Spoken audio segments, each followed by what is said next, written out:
ये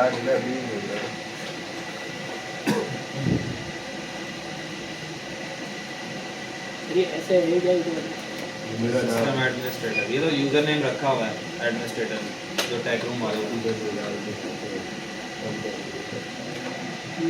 अब देखो यहाँ पे, अच्छा हमारे पास जो पुराना प्रोजेक्ट था उसी पे काम करेंगे। New query. हमारा तो हाँ कोई मसला नहीं है भाई, टेबल ही क्रिएट किया था यार तुम वो लोग, भी आइंदा शुरू हो जाते हो हर जगह वो बस। बनना पड़ेगा ना। तेरे नहीं बोल रहे थे, अब बोल रहे थे, मैंने बोला कि बोलना चाहिए। हर बात बोलने वाली नहीं होती। अब देखो हमारे पास जो है वो कुछ कॉन्सेप्ट्स हैं, जो कि सबसे पहला कॉन्सेप्ट क्या था कि टेबल को किस तरह क्रिएट किया जाता है, डेटाबेस को किस तरह क्रिएट किया जाता है। बिल्कुल। आपने जब भी एसक्यूएल खोलना है, अपना यूज वाली कमांड चलानी है, फिर ऊपर जाके डेटाबेस को सेलेक्ट कर लेना। तो डेटाबेस कौन सा है हमारे पास, ये बैच क्योंकि बाय डिफॉल्ट मास्टर होता है वो, ठीक है। अच्छा यहाँ पे आगे कमेंट्स में बता देता हूँ कि यहाँ हम क्या कर रहे हैं, डेटाबेस के लिए क्रिएट डेटाबेस।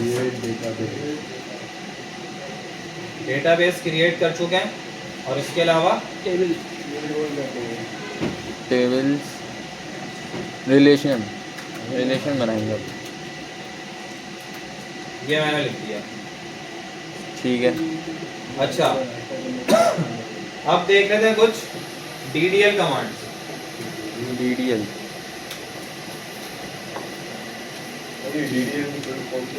बता डेटा लैंग्वेज डेफिनेशन क्या है, डेटा डेफिनेशन लैंग्वेज। ठीक है। अब इसके अंदर आपकी कौन कौन सी कमांड्स होती हैं, क्रिएट रीड ऑल्टर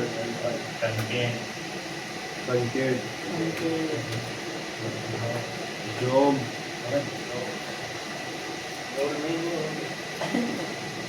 मॉडिफायर भी आती है ना।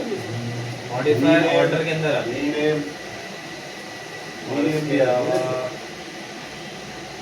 मोस्टली यही यूज होती है ज़्यादातर।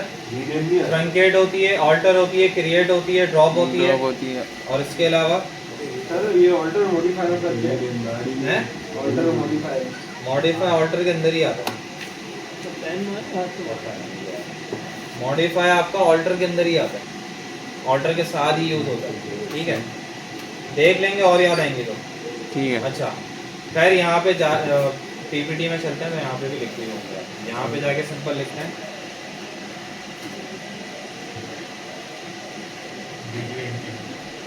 DDL commands, create alter drop table. बस ये 3 लिखे हैं इधर तो।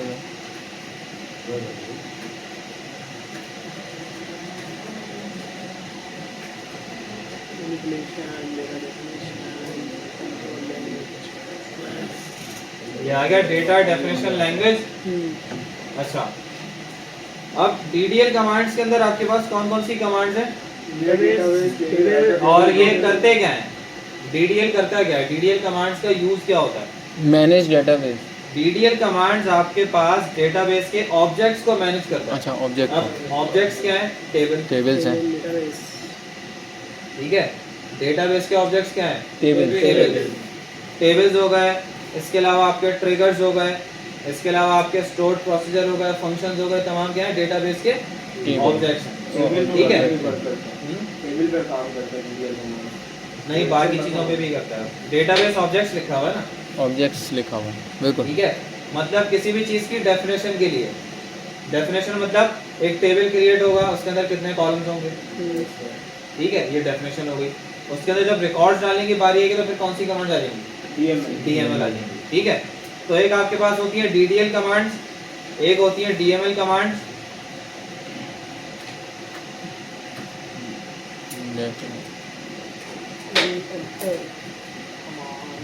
कमांड्स। DML कमांड्स कौन सी होती हैं, data manipulate language.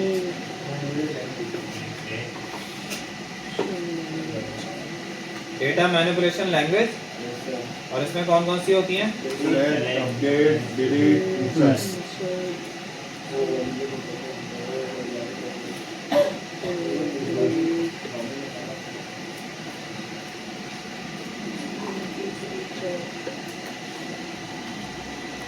Insert update delete insert update select और कौन सी होती है? सेलेक्ट होती है।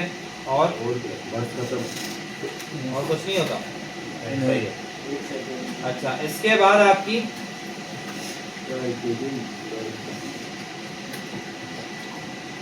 DCL कमांड आती है।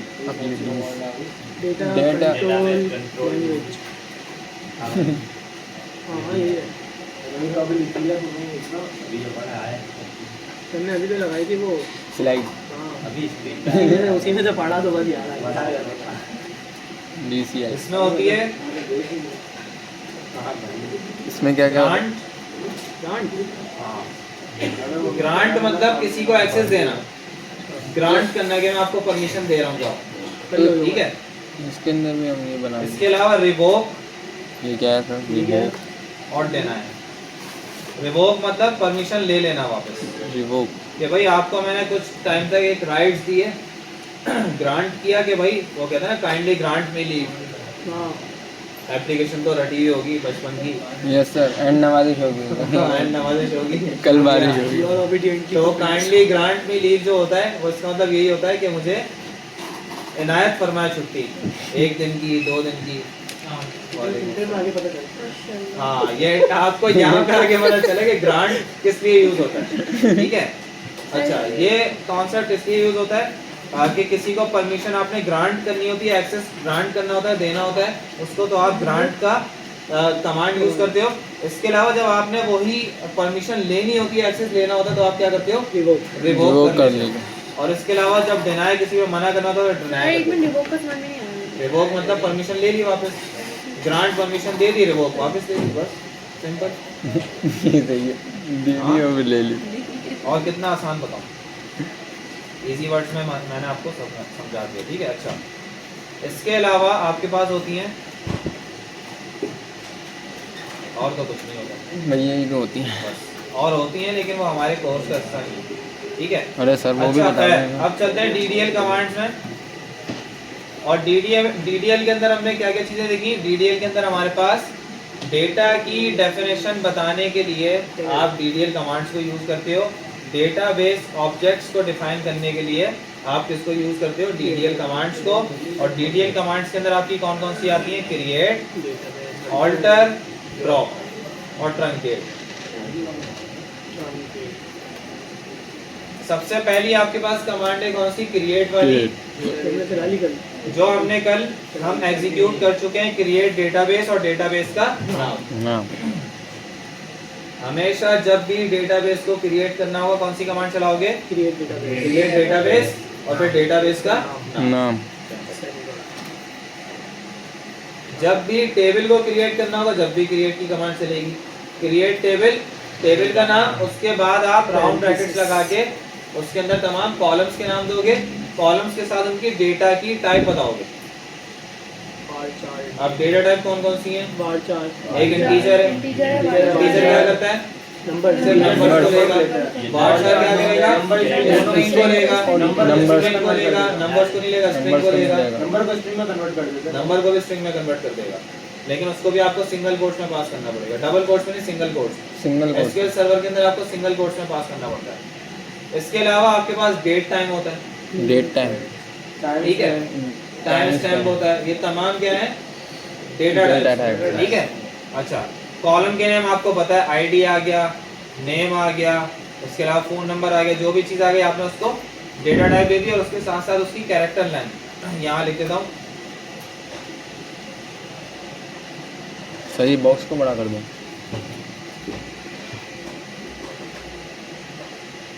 डेटा टाइप के साथ क्या हो गई? उसकी करेक्टर लेंथ कैरेक्टर की लेंथ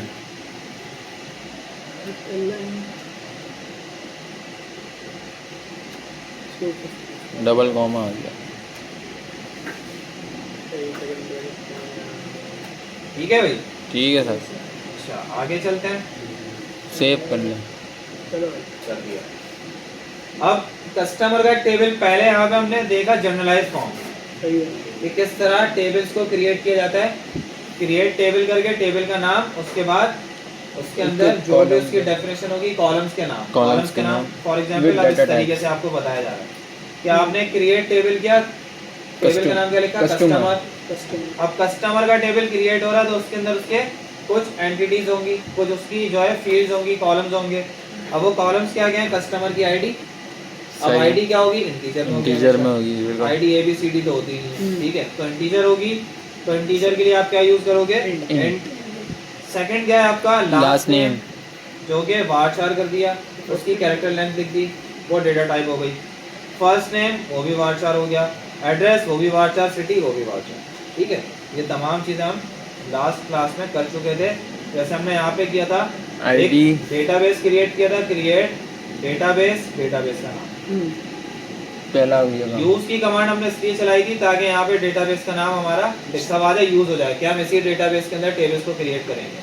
सही है। अदरवाइज आप यहाँ से भी सिलेक्ट कर सकते हो, दोनों चीज़ें मैंने आपको बता दी। फिर आप टेबल को क्रिएट करोगे तो आप क्रिएट टेबल लिखोगे, टेबल का नाम और उसके बाद उसकी डेफिनेशन, कॉलम्स के नाम। पहला कॉलम हमने लिया आईडी, उसकी डेटा टाइप रखी इंटीजर।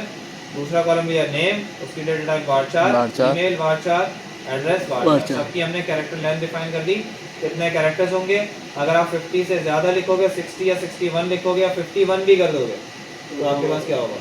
आगे के जितने बचेंगे उनको हटा देगा, ट्रंकेट कर देगा, Truncate कर देगा। उसको डिलीट कर देगा, अच्छा। ठीक है। जैसे आप यहाँ पे अगर लिखते हो 51 लिख देते हो तो उसको भी ट्रंकेट कर देगा, आपको नीचे बता देगा राइट लाइन से कि जितने भी आगे के एक्स्ट्रा वर्ड्स थे, कैरेक्टर्स थे, उसको ट्रंकेट कर दिया गया क्योंकि आपने कैरेक्टर लेंथ कम दी है, कम दी। ठीक है। उसके बाद हमने यहाँ पे वैल्यूज को डाल दिया। वैल्यूज डालने के लिए क्या होता है? इंसर्ट इंटू ये DML कमांड है आपकी, इंसर्ट वाली DML कमांड। इंसर्ट इनटू तो किस टेबल के अंदर इंसर्ट करो? स्टूडेंट्स के अंदर।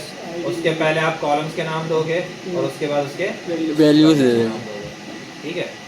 अब एक काम कर लो जल्दी से, एक टेबल क्रिएट करो किस नाम से? स्टूडेंट्स के नाम से। और स्टूडेंट्स के अंदर आप कॉलम्स के नाम क्या रखोगे? ID, name, email, password, gender, ठीक है। यहाँ लिख देता हूँ